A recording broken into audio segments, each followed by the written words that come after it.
Well, good morning, Penny Ashton. Welcome to the show. How are you this morning? I'm good. Was that fancy new titles? Is that what just Did you happened? like that? Yeah. Yes, I was like bobbing along going, I don't remember this from previous. Well done. Yeah. No. We've had investment out of my back pocket to make some animation. It's like the arts all over again, isn't it? Look at that.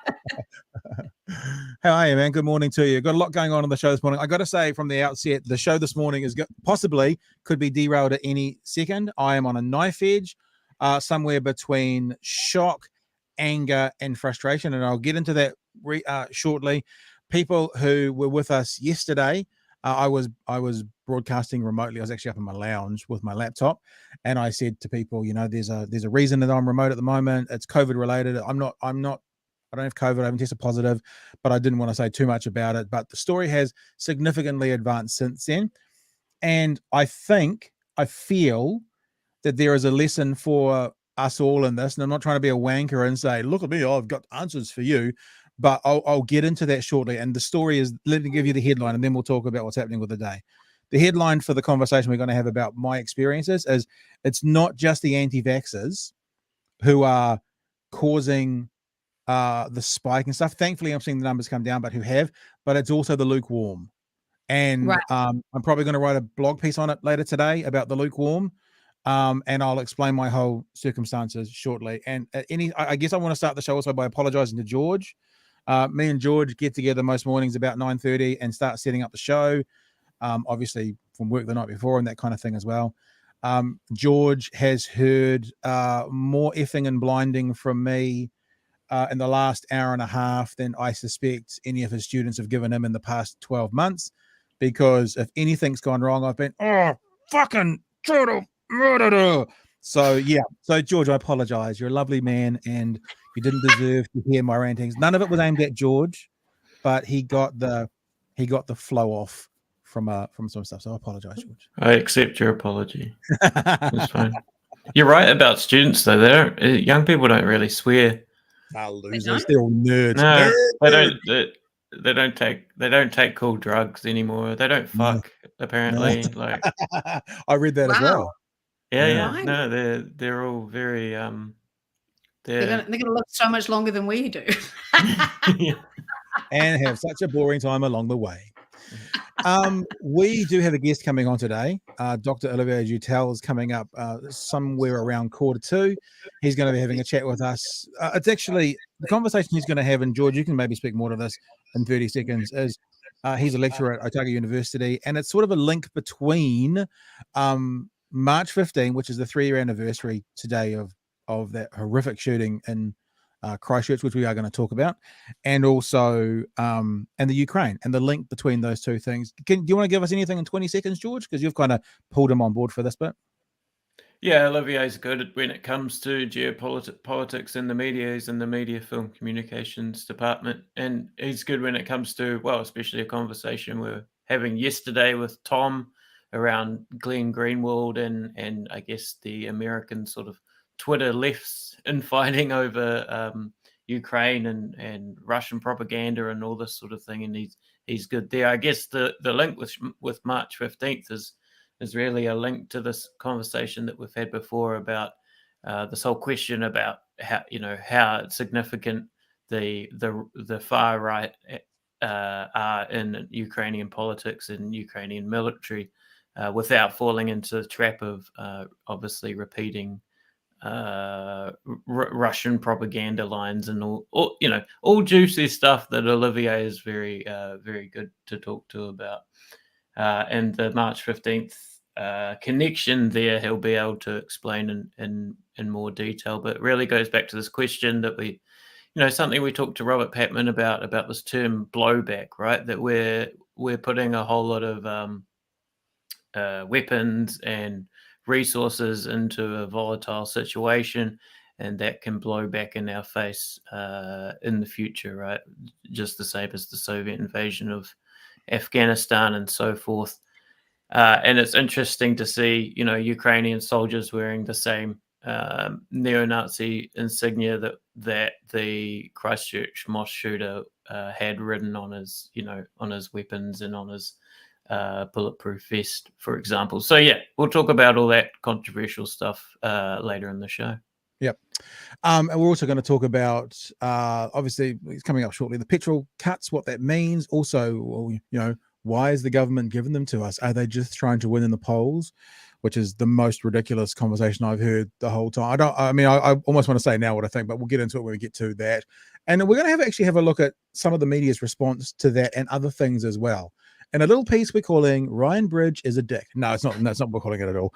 We want to get into the conversation about. Well, actually, you've got some experiences to share from this morning being on the AM show, and so this episode we're kind of titling "Story Time with Pat and Penny," because I'll tell my story first, and then a bit later on today when we're talking about the media's response to the petrol cuts primarily, you can tell your story too. So there you go. Well, if you get a blanket and a hot chocolate and curl up and listen out to Story Time with Pat and Penny. Unless Gen X, then get a glass of wine. There you go. But that doesn't sound as comfy. Doesn't sound as comfy to me. Maybe anyway.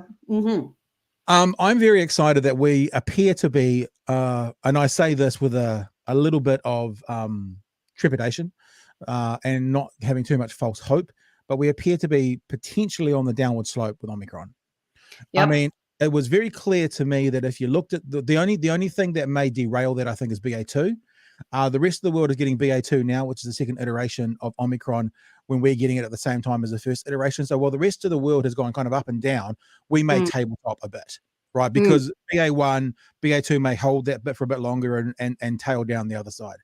But when Omicron got into New Zealand, I started to do my research and looked very carefully around the world, put up all the data, had a look, and I think I've certainly said it on this podcast. I don't know if it was with you or not, Penny, that there were, it looked like the world over in most Western countries that had some kind of a handle on this. So let's not say America. There was sort of about a 4-week window from the significant upswing to the significant downswing. That seemed to be about what it was. I think Australia had that significant upswing in like the last week of December, first week of January, and they had the significant downswing about the last week of January, first week of February. So that seemed to be what was happening. So we made some decisions in this house, and actually in my my ex-partner's house as well, who's the mother of my children, because the kids are going backwards and forwards, so we're trying to make some decisions that we'd make a few more precautionary measures for that 4-week window, because other than, well, how do I say this? I'm not on board personally for me with that idea of, oh look, I'll just get it and get over with it, which you hear a lot. Which, talking to someone on the phone last night, they said that to me last night. I just feel like maybe getting it and getting over with it. I'll be clear. The research shows if anyone gets it, statistically speaking, you're going to be fine, right? Let's say that statistically speaking, you'll have something that's akin to a cold or a flu for most people, right? However, there are some people who get it very badly. There are some people who have ongoing heart condition issues. There are some people with long COVID. There are some people who have they call it, it's like the worst flu I've ever had, and I'm still exhausted 3 weeks later. And there are some people who die from it. I was of the opinion that I didn't really want to catch it, and I still don't. Even if it was symptoms like the flu. I don't want the fucking flu. If there was a flu going around Dunedin, right? And it was very catching, but it was just the flu, which let's make this clear. This isn't. But if it was just the flu, I wouldn't want to catch that either. Yeah. And it has a lot lower death toll by far than COVID. Yeah. It's not. Yeah. But even if it was, I wouldn't want to catch it. If rotavirus was going around Dunedin, I wouldn't want to catch it. All these things. It's like I don't want to put myself in a position to catch it. But on top of that, I didn't want to be locked into a house for 7 to 10 days. I think at that point they were still saying 10 to 14 days of lockdown, because someone else got it. Yeah. You know, now I live in a 7-bedroom house. It's a big house. And at some stage in my life, when my kids had gone back to their mum's place, I realized that me sitting in a 7-bedroom house by myself was fucking ridiculous. Right. So I actually felt that the thing to do was to share the house, to share the resource, the thing that I've got, and offer a couple of rooms up for other people to use. Now, this was 3 or 4 years ago, so obviously nothing like Omicron or COVID was an issue. But I kind of look at it as a way of supplying a space for someone who needs it. You know, I get the benefit of board from people, so I have boarders. If the tax man's listening, they're definitely boarders. There's food provided, etc. So there you go. But so that's what I've been doing for the last 2 or 3 years. Yeah. So then, obviously, when Omicron comes along, I have to communicate with adults who are in my house, who are entitled to act and do whatever they want because they're not my children. And I'm aware of that and I'm okay with that. But what I do is I go, this is what we're trying to achieve. Like, we pulled the kids out of school 3 or 4 days before COVID went rampantly through that school. Wow. Both of my kids have COVID in their classrooms that they were in, which we had pulled them out of. So we were making these decisions that some people were thinking were probably OTT, but in hindsight, we're fucking spot on all the way through. If the objective is A, not to catch the virus, and B, not to need to be locked down when I'm running a business, when other people have got other things going on in the house for a period of time. Cool? Yeah. So one of my boarders, and I was going to be very careful not to try and identify them as someone who lived with me, but as soon as I acknowledge to people that I am now in isolation, but I don't have COVID, then it's because someone has it who lives with me. Absolutely. One of my boarders I will class as lukewarm to the idea of COVID. And you mean that they won't get a booster? Is that what you mean by lukewarm? I actually don't know the answer to that question. I know they haven't got a booster. Oh, right. But when I say they're lukewarm, they're in the path of, oh, you know, it's no big deal.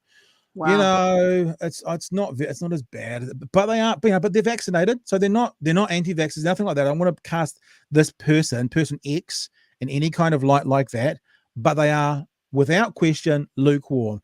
They are, and they are getting fed a lot of stuff through Facebook friends from conservative people who are questioning them. I've had to mention to this person several times when they've brought up things that are easily and obviously disprovable.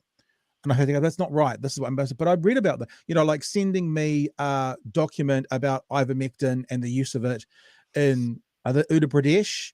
And then me with a 5-minute Google search going, that research was put out by people getting paid by ivermectin. Right. It wasn't peer reviewed. And when the same data was peer reviewed, they proved the opposite. But Merck, who make ivermectin, right? They have said it's not good for COVID. Yeah. But that doesn't matter. It doesn't matter. It doesn't matter because these are the things that are going around Facebook. So I've had to spend a bit of time kind of just not being gentle without being arrogant, going, look, this is what the research says. Yeah. Now, let me be clear. If you are living a life and you're taking sensible precautions and you're, you know, aware of COVID and you're vaccinated, maybe you're boosted, and you catch COVID amongst all that, man, I'm genuinely sorry for you. It's going to happen. This does happen. However, if you're someone who takes obvious and clear risks, and you're someone who plays down the seriousness of COVID, and you then bring COVID into a house that is doing a lot of things to protect themselves from COVID, it infuriates me. I am furious. Right. And it's not because someone caught COVID. It's not like you can protect aerosols. It's like, and I'll spell this out to you without giving information about locations or anything. Person X, this is the true story. Person X, who is lukewarm to COVID, visits family in another part of the South Island who are anti-vaxxers. We make an agreement that person X will do some rat tests and stuff before they come back. You know, so we're protected and stuff, and that's all good and that's fine. Person X arrives back on Saturday night, and I say, oh, how was that? And I won't mention even what the gathering is, but there was a gathering that was supposed to be going for. How was the gathering? person X says, "Oh, it got cancelled because they all caught tonsillitis." And I went, Tonsillitis? "Yeah." Let me keep going. And I went, "What?" "Yeah, they all caught tonsillitis. It was just tonsillitis because there was pus on the tonsils. We know it was that, and that's all fine." Person X then moves out of our area. Now, I'm very, very happy and very grateful to Person X that when they came up into the shared space when they got home, they were wearing a mask. They chose to wear a mask. And I didn't actually ask them to wear a mask. So I'm like, thank you for doing that. Person X goes back to their part of the house, which is actually removed. And it's actually in the part of the house where my studio is, which is why I was doing it remotely yesterday. Right. I then think, hang on, tonsillitis is not a contagious case. It's like a secondary case after a bad flu or something like that. So I look it up and I go, fuck me. Tonsillitis is not contagious. So to state they all got tonsillitis is improbable at best, well, impossible at best, improbable at worst. That's so tone deaf, isn't it? What the fuck? So Yeah. they all caught COVID. So I sent Person X a message, who was in my house at the time, going, your people at gathering probably had COVID. At that point, I went into a lockdown mode in my house, and I'm in my studio right now. Look, I've got gloves, I've got masks. Out in the other room, there's wipes. And we started to treat Person X like they had COVID. Person X put up a fair amount of pushback. I got lots of messages talking about they felt sad because of what we were kind of enforcing. And then yesterday morning during the live stream, I got a phone call from Person X. Person X was tested positive for COVID. With a rat test? Yeah. So it probably means, now there was some report last week from on 7, that show at 7 with Hilary Barry, that with the rat tests, people test positive when they're infectious. So I'm actually feeling quite confident that I'm not going to get it and not have it. I thought that they were not testing, like when you first displayed symptoms, that you would often test negative because it took a few days. So what 7 Sharp said, and Susie Wiles was involved in this conversation, was Okay. if you're vaccinated, symptoms come on quicker. Yes. Now, what I'm assuming that means is the vaccination response gives you symptoms, but you're not yet infectious. Oh, so that's quite interesting. When you test with the rat, and if it comes back positive, assuming you're using it correctly, that's when you're infectious. So there's a chance. Now look, let me make this clear. I'm not a medical expert. This is literally what I saw last night off a 7 Sharp story. People can go on YouTube and have a look for it. It's from last Monday, so 8 days ago. I knew that all of that, but I didn't know the infection thing was different, because obviously your body's going to start reacting to make things, antibodies, because of what it knows already. So that makes perfect sense. But because generally in the past you've been infectious before you've displayed symptoms. So this is quite the change. So then yesterday afternoon, I went off. I spent $400 to set Person X up downstairs, so they wouldn't have to come upstairs at all, including getting a portaloo, because there's no toilet downstairs, because I wanted to do everything I could to be safe. Wow. Said to Person X, it's obvious that I'm doing everything I can to keep you safe and well in my house while you've got this, but have you thought, if you have an anti-vaxxer family and they don't really care about it, you could head back there and they could look after you when you get sick. You know, I'm not kicking you out of my house. I'm not telling you to leave, because I'm spending money, literal dollars, to make you comfortable and safe here. Spent all that money, got everything set up, and then got a message saying I'm heading back to another part of the country.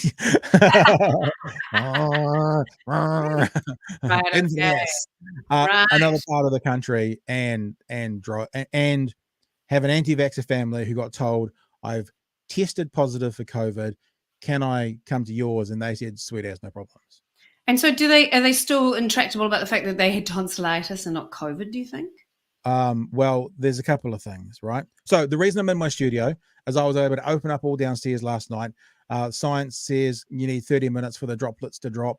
The stuff can be on surfaces for up to 72 hours. So I've used antibacterial wipes. My studio is always shut. On the door handles, the lights and everything. We let it air out for 2 or 3 hours. I came in this morning. I had a mask on when I came in. There'll be no droplets in the air, according to what the research says. I'm for the next 3 or 4 days, I'm just going to walk in and out and not touch anything on the other side of the door, which is the lounge. And my studio is obviously, I can do this because it's beautiful and safe because no one's been in here. Yeah. But the importance being this, right? The lockdown thing. There is me. There are 2 other people in my house. There are both their workplaces. There is my ex-partner. There is my children. There is the customer of one of those who works in a manual outside type job. There is the staff at this other place. There is George on some level, because we had to do a whole bunch of running around yesterday to sort this out. I went to pick up the microphone off George and then he unplugged it. So George is involved. There's all these people who are now suffering the effects and having to do things beyond our reach. There's two medical appointments that have had to be cancelled, one of which is in the health sector for a quite important issue that's taken 6 months to get, has to be cancelled this week, because someone was lukewarm, went to a gathering of anti-vaxxers and decided it was no big deal, and then came back to my house without telling me before they came back that their family was all had tonsillitis. Yeah. And so what, this is my plea, right? If you think it's bullshit, cool, fine, don't care. If you're not vaccinated, cool, fine, I genuinely don't care. But if you're going to do nothing else, think of those people around you who, even if they don't get sick or even if they get a mild case, we now have to stop and shut down our lives for this week, and the flow on from that as well. And just one more thing, Penny, and then I'm almost finished my rant, which is taking far too long. Think of, you get COVID, you don't care too much about it, and you get a mild case. I'm so fucking pleased for you. I genuinely am. You pass it on to someone else and they have a mild case. Amazing. Fantastic. They pass it on to someone else and they end up with heart issues or long COVID or hospitalized or worse. This is the thing about this, and I'm not doing this because I'm screaming from the top of the trees who Jacinda is and what she's done, but this is the team of 5 million. This person, through their selfish choices, has fucked me on some level for the week. And I'll tell you, I'm sitting in my studio right now. I feel anxious in my house, not because I'm actually, I don't believe the science, but it's like I'm having to now think about what I'm doing and what I'm touching for a couple of days, because someone made a selfish decision to go hang out with anti-vaxxer family and then not acknowledge to me that they all had sore throats before coming back. I want people to think of those around them and the impact this has on them outside of getting sick. Like outside, I haven't heard this message. Fuck getting sick and fuck the 99.6% and fuck the so-called death rate.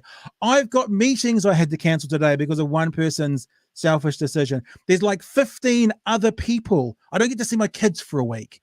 There's like 15 other people. This is the first time this has happened to you of this scale, because this has been happening all over. This is my main takeaway from the pandemic, is how selfish the human race is. It's been deeply depressing to me. Like, I had to cancel my shows in Auckland because that guy went to the gym. He went to MIT and the gym, way back in the Papakura. Anyway, wherever it was, I think it was Pakuranga. That one guy screwed, my income for months, and also didn't mean I couldn't go to my parents' 50th wedding anniversary because of him. So to answer your question, this is the first time it happened to me, and the reason is we've been careful. Yeah, and even though it doesn't matter how careful you are, because that's the thing. It just takes one person, whoever it is, to, one guy that I have nothing to do with, and meant I couldn't go to my parents' wedding anniversary. And I don't know the story you're talking about, and the only thing I would say to it is, if he was like up, because if he's at the gym, he was obviously vaccinated, because you had to have a vaccine pass to be at the gym. This was in August. It wasn't August. It was February. So no one was vaccinated. Okay. It was, he had come back from overseas and had been through MIQ, and he was assuming somebody at Pakuranga High. That's what it was. So here's my only thing I'm trying to get across, right? People are making choices knowing that they are increasing their risk vectors. Yeah, and it's those people that I want to speak to. It's not even the anti-vaxxers. It's the people that are like, no big deal. Those are the people that I want to speak to and go, okay, forget if you don't think it's a big deal, we can never convince you of that. But don't cause Penny to stop losing her income by being a no big deal, no big. But they don't give a shit, and I don't think you'll ever change them because they're like, it's not important. So I mean, like, I'm pessimistic. Sorry, and I don't think they'd be listening to us anyway, right? Because we are everything that they don't agree with. But anyway, it's good you got it off your chest. Yeah, I'm furious. I was furious. I still am furious. I'm putting out fires in the house at the moment from other people who are furious as well. But in saying that, I have been completely self-indulgent and taken probably about 10 minutes longer than I was.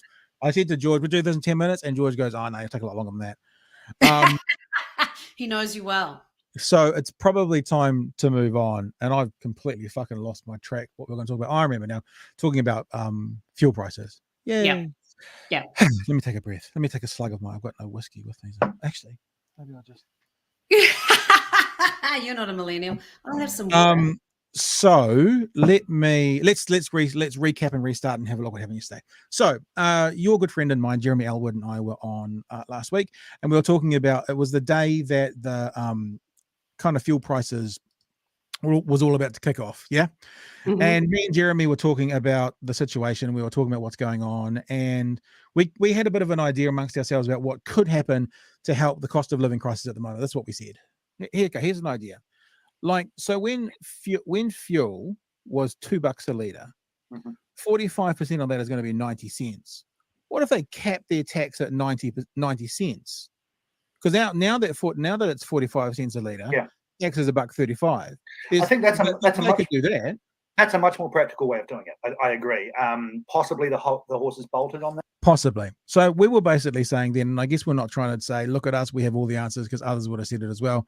But the government could, if it's $3 a litre, they're getting $1.35 in tax. If it's $2 a litre, they're getting 90 cents in tax. Is that extra 45 cents really necessary? Is there a driving factors in the economy that makes that there? So, and of course, what we've heard in the last 24 hours, approximately 30 cents immediately of a tax take off the off fuel, dropping the price by upwards of 30 cents immediately. Here's something from the PM yesterday. First up, on April 1, a suite of measures will take effect that will see significant increases in the take-home incomes of the majority of Kiwi families. 346,000 families, almost 60% of all New Zealand families, will see their incomes lift by an average of $20 a week. Those on superannuation will see their incomes lift by $52 a fortnight for a single person and $80 for a couple. In addition, a full-time minimum wage worker will see their pay lift by $48 a week. As well, childcare assistant income thresholds will also be adjusted on the 1st of April. And then on May 1, the winter energy payment will kick in for over 1 million New Zealanders, with families receiving over $30 a week, a total of $700 extra over the winter months. In addition, over the course of the last week, the government has been developing additional policy aimed at offering immediate relief to help Kiwis through the current peak in petrol prices. Our primary focus is on how we can give Kiwis in the long term options that mean they have more energy. I think we can probably just leave the rest of it there, because we all now know what's happened, which is tax is going to be taken off for a couple of months, 30 cents a litre. It's going to be cheaper for a couple of months. And it's a good thing. I mean, we're all screaming about cost of living. We're all screaming about, what we can do. We're all screaming about prices of petrol going up.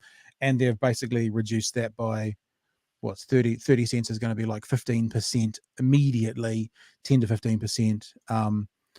Fuel down the road from me was $2.78 the other day. Hopefully that's going to be $2.50. I'm one of those people who have a big 20-litre tank, red one. Right. So I went and filled that up as well. So that was a mistake of mine, but we weren't to know.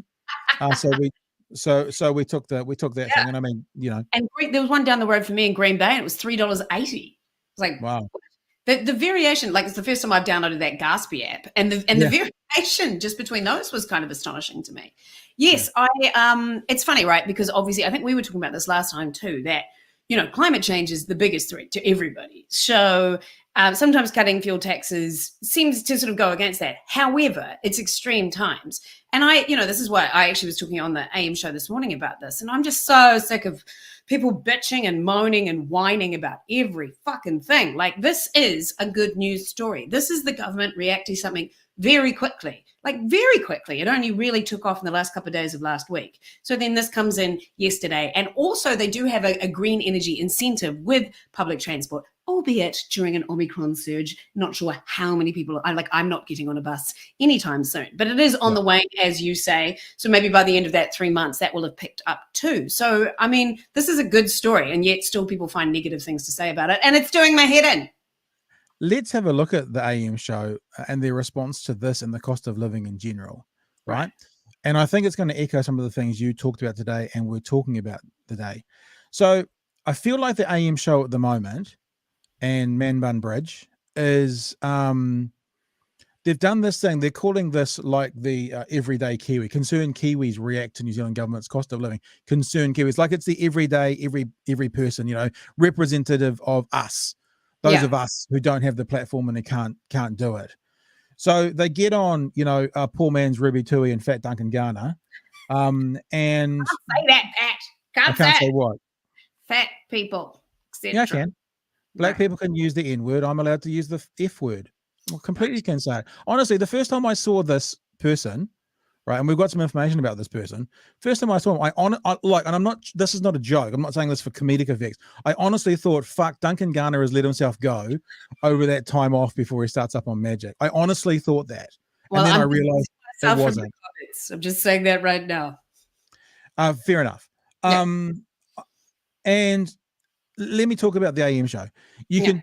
It feels like there's a narrative from the AM show coming up that is certainly anti Labour.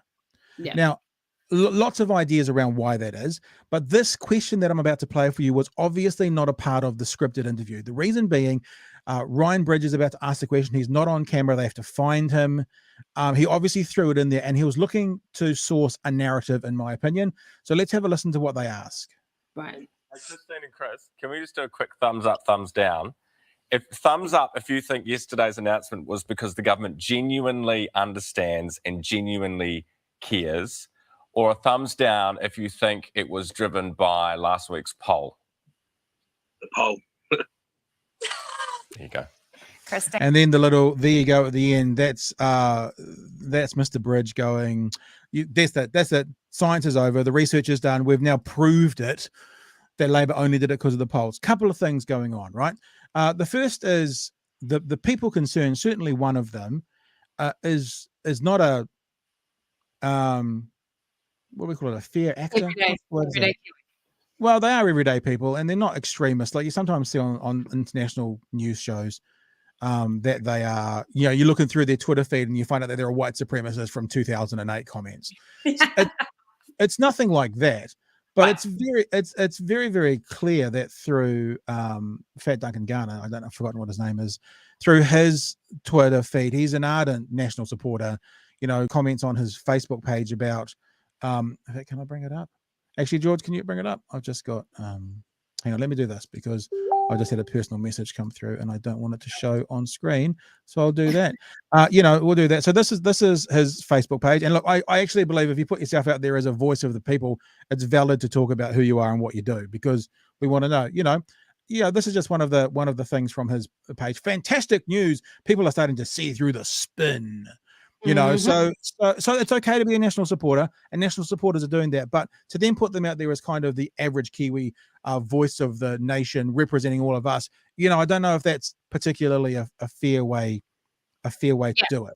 Because I'm I do a panel, but I'm clearly there to be the left-wing point of view, and I'm on with Nui Samara Cohn, who nearly ran or tried to run for the National Party, so she's obviously going to be the other way. But I feel like that is well known. I will say this. So the AM show is definitely sort of positing themselves, if that's the right word, as the not like breakfast. So breakfast is a lot more positive, I find, and definitely lefty. So that, you know, they're giving another approach, which I suppose is important in a media landscape, but obviously going to be one that I sort of rankle up against. And Ryan and I have a long history because we did social commentary together on Magic Talk last year, and highlighting that. He and I just butted heads constantly. And so he asked for me to be on the AM show because he likes to be challenged. He does actually like to be challenged. He's not a total dick. I will absolutely say that. We actually get on reasonably well, have a lot of stuff in common around social issues, but I do get a little sick of the I am the expert in everything and this is what I say, and also quite a lot of condescension with it. But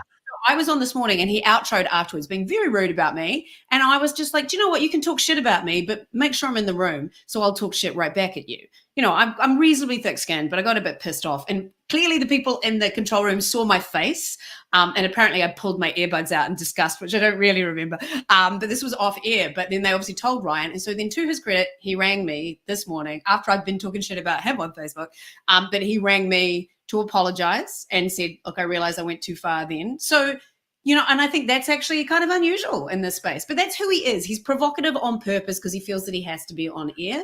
And I don't think you necessarily always need to do that. Can I say respectfully, I don't know him, but they're the worst kind of broadcasters. Like, because I'm serious, because if you're provocative on purpose, then you're not authentic.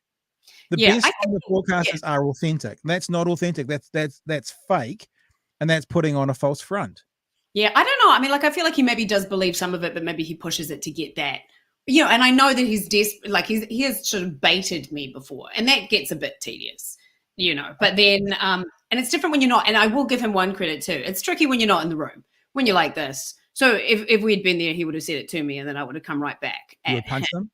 Yeah. Well, no, last two weeks ago, I said, you're just a bloody television presenter, Ryan Bridge. What do you know about logistics and supply chains? Yeah. Which was quite a pleasing interchange. So, you know, I will come back with that. Yes. So I'm not, you know, obviously I work with him, so I'm not going to shit all over him, but he has fucked me off in the past. I don't work with him. Yeah, you can say what you want. And because I've seen him behind the scenes, he's not a complete asshole at all. I will and look, say that. I obviously, when I said that about the title of our show, my tongue was actually, it was at least touching my cheek, if not firmly in my cheek, but it was touching my cheek. Teeth. That would be a very. No, the other thing we wanted to say, and we've got a guest coming up in the next 10 minutes. The other thing I wanted to say is you've got these commentators and supposed everyday Kiwis. Yeah. Now going, fucking government. What the fuck are they doing? Dropping prices. Like last week we were saying, please, can we have some relief? Yeah. This week, the government's going, okay, this is happening on the 1st of April, and immediately we're going to give you some relief at the things. And those same people are going, fucking Labour. And that's what are they doing, losers? Yeah, that's what I said this morning. I said, I am sick of that. Like, and, you know, and then I'll get accused of being biased towards the left, but I'm left wing. Of course I like the left wing policies. You know, oh, newsflash, how surprising. You know, it's just like crazy. And yes, I do think that the minimum wage should go up, for fuck's sake. You know, and no, I don't think tax cuts for the really rich will help when it comes to cost of living for those who can least afford it. So yes, I prefer the left wing policies. In fact, I'm a Green voter now, so I'll go even further. Let's even look at that though, right? And let's just wrap up this bit talking about left versus right. Now, if you heard the bit I just played from the Prime Minister, I didn't write it all down in great detail, but she said full-time minimum wage people from the 1st of April are going to be $48 per week better off. She talked about 346 households being on average $20 a week better off. She talked about retired people, singles being $26 a week better off, couples being $40 a week better off, right? So what the left typically does is, yes, has higher taxes, but then offers more subsidies, surcharge, and money back.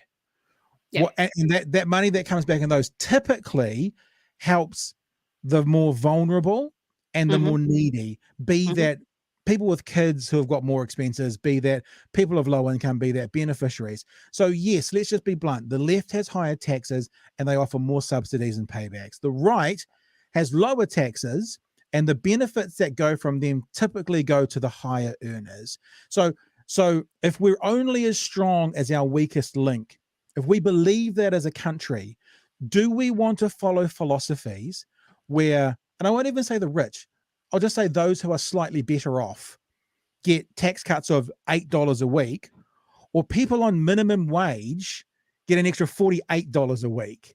Yeah. You know what I'm saying? It's like, let's just stop all this bullshit about tax cuts being good. It's what the government does with the money. The left will have higher taxes and they will look after those in need more with more subsidies. The right will have lower taxes and the wealthier will get the benefit.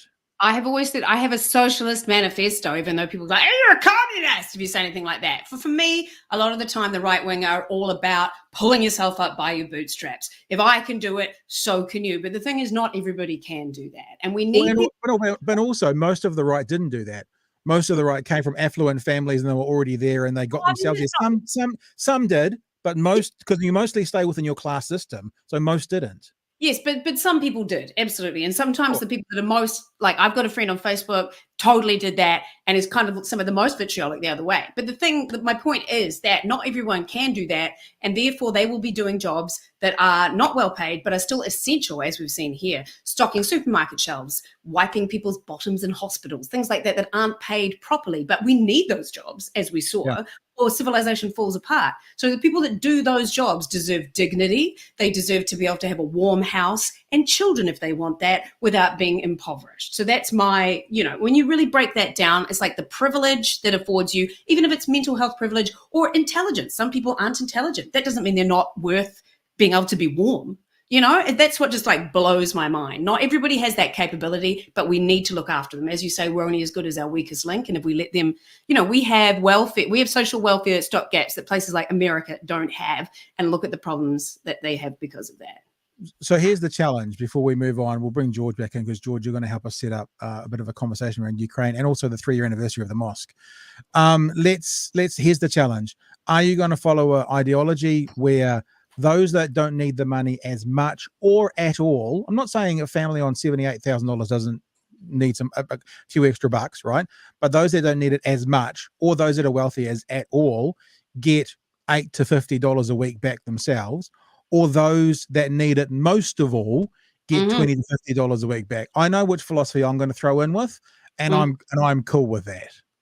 Yeah, as am I. Absolutely. I find that like that empathy is more so, but the right wing is also more about philanthropy and raising money for certain things, but that often doesn't get to the same, trickle down economics doesn't work. It doesn't get to all of the points that other more left wing policies get to. So let's bring George in, but before we do, let's just say from Tiger Country, polls are always going to move in National's favour. Everyday people don't see the lives that these mandates have saved.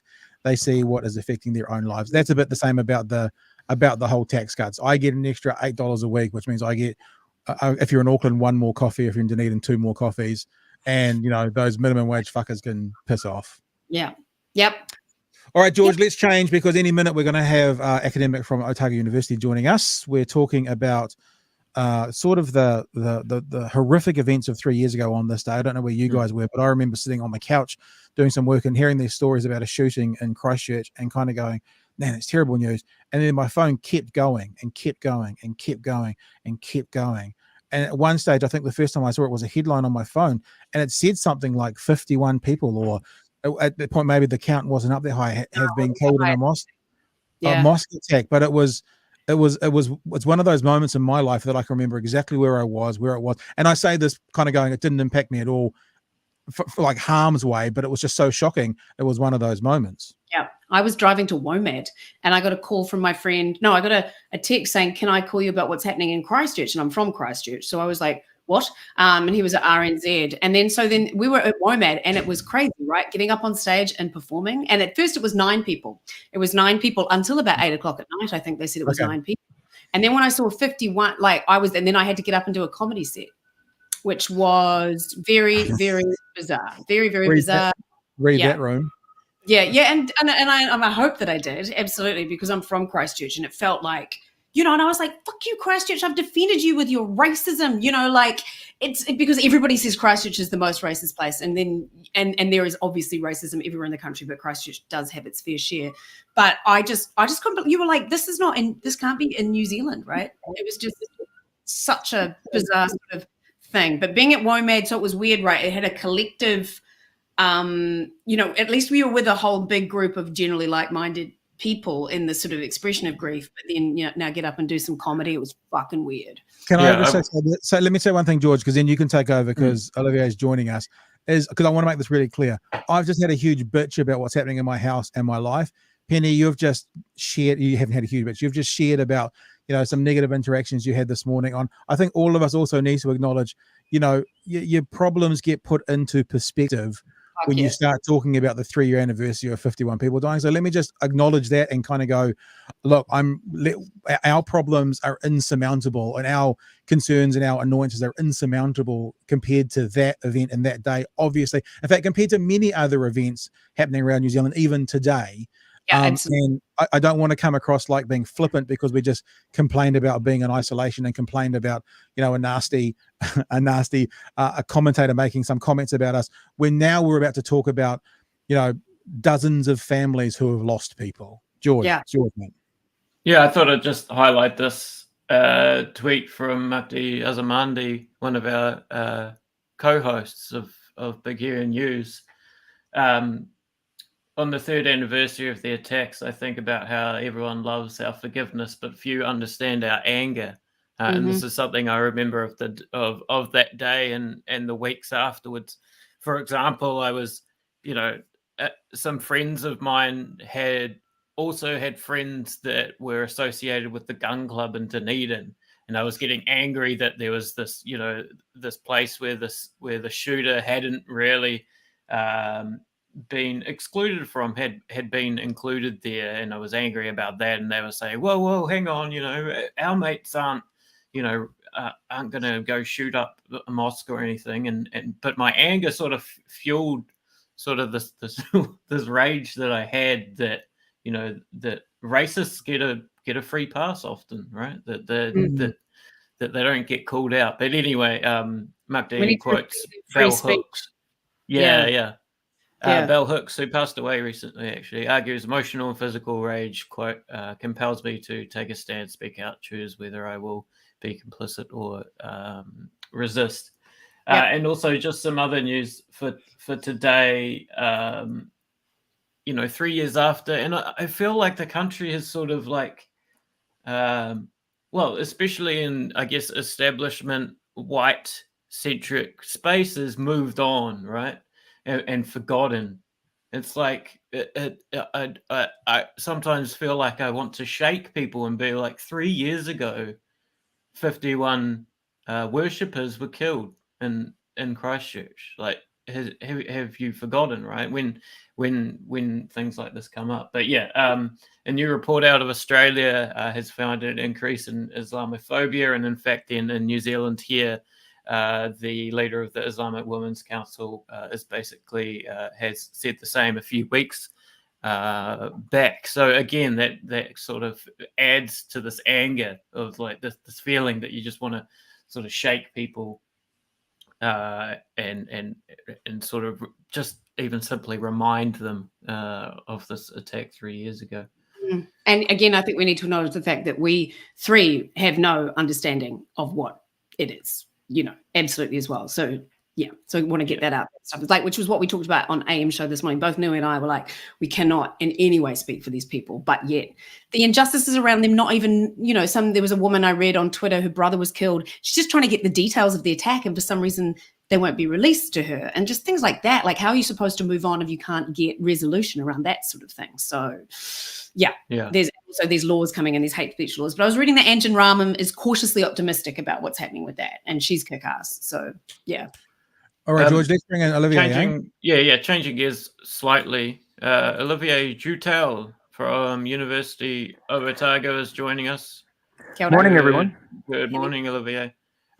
We thought we'd invite you on because I guess the Ukrainian situation is something that the war in Ukraine is something that we've been talking about on the show pretty much daily since we started. But then I thought of today and the anniversary of the mosque attacks and this conversation that we've had with people like Tom Much around the neo-Nazi element in Ukrainian politics and the Ukrainian military. And I thought that just to sort of start, I'd ask, I think people would be uncomfortable about the conversation about neo-Nazis in Ukraine. Because because Penny, for example, because this is the sort of Putin line, right? That Exactly. he's going in there to denazify Ukraine. What would you say to someone? What would you say to the question like, why should we care about neo-Nazis in Ukraine, for example? Why should we be worried about that? Well, all right. So I think what you've identified, and sorry, is my mic coming through okay? Yep. You're good. Perfect. All right. Listen, actually, I want to, before I jumped in the chat, you guys were, Pat, you were doing a really great job of sort of regrounding the importance of this day and this conversation. And I actually want to like express that part of my academic brain is like thinking about politics, history, and ideology, because there's a sort of like spiritual, tragic like gulf that makes me just not be able to comprehend, you know, what that event was. So if it sort of like seems like really cold and weird to talk about sort of this sort of grand historical perspective, that's like my own sort of personal failings. But I think, George, you've identified something quite important, which is the sort of post 2016, post Brexit conversations that we've had about social media being part of sort of the crisis of democracy, is this notion that certain facts or certain sort of discourses are loaded with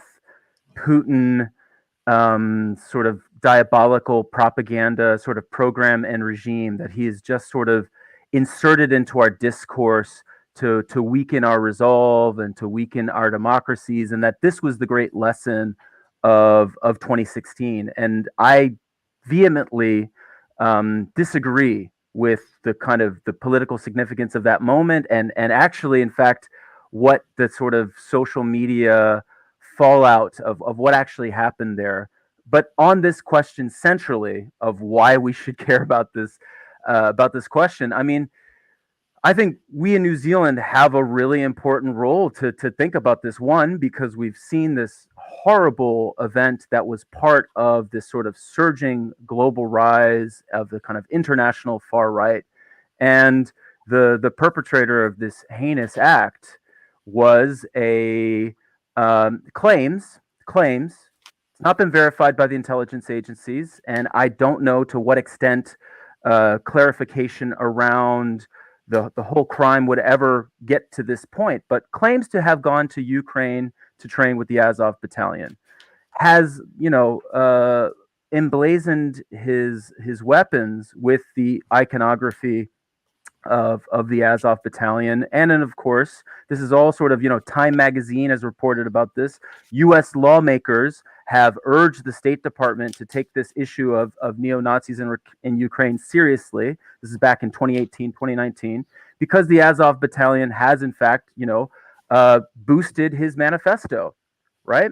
And when early in the early stages of this war, and that you know, the sad reality is that while the neo-Nazi element in the Ukraine is, yes, it's this excuse by Putin.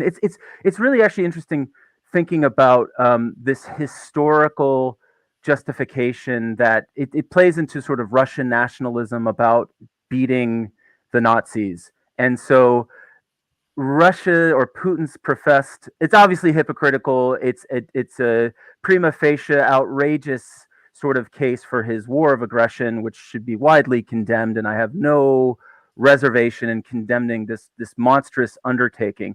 But it serves as sort of like traditional Russian sense of themselves as like when they fight their enemies, they're always fighting the Nazis because that's what they did in World War II. And lo and behold, right, Putin is now Hitler. So when we are rallying, you know, our side, we sort of, you know, we're always waging World War II. Everybody's always waging World War II. However, yes, neo-Nazi brigades and battalions are a crucial part in fighting what has been an ongoing war in the Eastern autonomous regions, right? They're the radicals that are willing to fight this really ugly war. And one of the lessons of empire, and I can stop here, is that, you know, when America is sending guns to people, they generally have to send it to the radicals because they're the ones that are willing to fight. So we should be doing everything possible right now, in my humble opinion, to come to some sort of diplomatic resolution of this case, because we're talking New Zealand has already been witness to blowback of the embrace of the neo-Nazi element of the Ukrainian resistance, right? I mean, the NATO websites have been publishing images of fighters with the Ukrainian with the Black Sunrise swastika image, and people have been getting banned on social media for pointing this out. Facebook has made you don't fall within the algorithm, the moderated algorithm if you praise the Azov battalion now. All right, something is happening here, and I'm ranting. I'll stop. Yeah, can I just ask, so every society has factions that are abhorrent within it. So why are we focusing on this? Do you know what I mean? It just feels like it's sort of, and I know you're not excusing because as you've said, but I don't know, we're focusing on one element of the Ukrainian response, and it just feels a bit to me right now. I don't know. Is it not just part of the society that we all have? Well, look, I mean, I guess as an American, I feel, and as a Kiwi, and again, I feel like as Kiwis, we should care about this because it's sort of like we are one of the things that March 15th did was it sort of threw us into this, global context in which the far right has organized and is has been weaponized and listen, Putin's got neo-Nazis and all manner of bad guys, but so racist, right? So racist in a lot of Russia. Of course, racist, absolutely. Yeah. Yep. But I'd say that we should not be engaged in policies that literally throw open weapons. So that's Ukraine has been flooded with small arms, which is going to create civil unrest, which empowers the most radical side. And again, Zelensky went to the front in 2019 because Zelensky, who I like, he's a likable guy. He went, his presidency was based on engaging in the diplomatic process in Minsk II with Russia. And he went to the Eastern Front, and there's this video of him confronting these militiamen and saying, hey, you MFers, I'm not just some comedian. I'm a serious man. I'm asking you to put down your weapons. We need to get this process going. And he was trolled and threatened. His life was threatened by members of the opposition who were part of the Poroshenko previous regime that had much closer ties to these far right nationalists. And basically, if Zelensky right now were to do, and actually leading up the precipitating events to this war, if he were to do the thing that, if waving a magic wand looks like a sensible path that everybody's securities needs could be satisfied, these far right factions would kill him. They are a serious threat to Ukraine's own ability to maintain the democracy that they have. And that's been a policy that the US and its allies and NATO's have been all too vigorous in, I guess, strengthening these elements that will fight with Russia because they see that as the bigger objective and the bigger enemy. Anyway. Is him being Jewish a big, sorry. Pat. No, everyone's jumping in. I was going to jump in as well. Me. What about me? Can I come in? Thanks. Hey, shout out! I love your Orioles cap, by the way. I'm a huge Orioles fan. I'm just listening to what maybe mine's not really the in-depth, detailed journalistic type question, but I'm hearing you speak about things like arming the radicals, especially from the US, and I'm also thinking about the long-term planning of war. I mean, it's the exact story we heard about what happened with Al-Qaeda and stuff. What happened in Afghanistan is that the Americans went in and they armed these militia groups, these radicals, who they ended up being fighting against using the same weapons that they'd armed them with 20 years before. So I'm wondering if anyone's perspective, anyone can jump onto this, about the long-term planning of war. And do you go, what happens in 20 years from now? And the second thing is, before you come back there, OJ, is as someone who works as an academic and obviously someone who works with, and I'm looking at your bio right now, online social movements is one of your areas of expertise. Do you have any comments around Glenn Greenwald's criticisms in the last couple of days of a journalist in the Ukraine because the journalist embedded themselves to do a story with the Azov battalion? Do you know about that story? Do you have any comments on that? Really quickly, back to Penny's point. I think the tragedy of Zelensky is that the Ukrainian people elected a Russian-speaking Jewish president who came on this platform of let's stop with the kind of the nationalist rhetoric that was represented by the Maidan revolution coup, that moment, and he has been thwarted from doing what would be in the interests of Ukrainian people by the far right forces in his own country that undermine him, and the NATO American alliance. That's my view of it. And I think, to your point, Pat, about the Afghanistan question, so Glenn Greenwald has been catching a lot of heat because he's said that America is being cynical here, in that, frankly, they would like to turn Russia into Afghanistan to bleed the Russians, and who cares about the blowback? And frankly, if it's true that American intelligence had this absolutely right, as they claim, as the media has claimed that they have, which is took me by surprise, because I generally, that rule that Homer, he's got a card which says do the opposite of what Bart tells you. I generally am that way about like the American defense and intelligence establishment. But so I caught that L, but that they knew this. And Blinken's meeting with Lavrov in February was basically go to hell on NATO and on security concerns. They absolutely precipitated this event and are happy to see it and to bleed Russians and all the rest of it. Now, was Glenn Greenwald criticizing Terrell Starr, or was it Tom? Or, I mean, look, Greenwald is, I don't know. I don't. I agree with him sometimes. I disagree with him other times. I feel like his general thing is to be a libertarian contrarian that will often, his default line is, isn't it interesting how the right is coming together with the new politics? And it's like, well, I don't really see that. But then American liberals are pretty bloodthirsty, So I support a lot of, I suppose, his criticisms of the American liberal media and political establishment. As there's been the last 5 or 6 years where like Putin was the reason that everything went to shit. Like Hillary, that didn't work out because Putin. Everything's Putin. All the impeachments were bullshit. The impeachments did more to embolden the far right in America, in the sense that the liberal intelligentsia and elite, they treat you like trash and are completely crooked and rotten. Those failed impeachments, which were like just a carnival sideshow, that amounted to nothing, have had the impact of, I guess, stealing American liberals' resolve to wage war with Russia, which then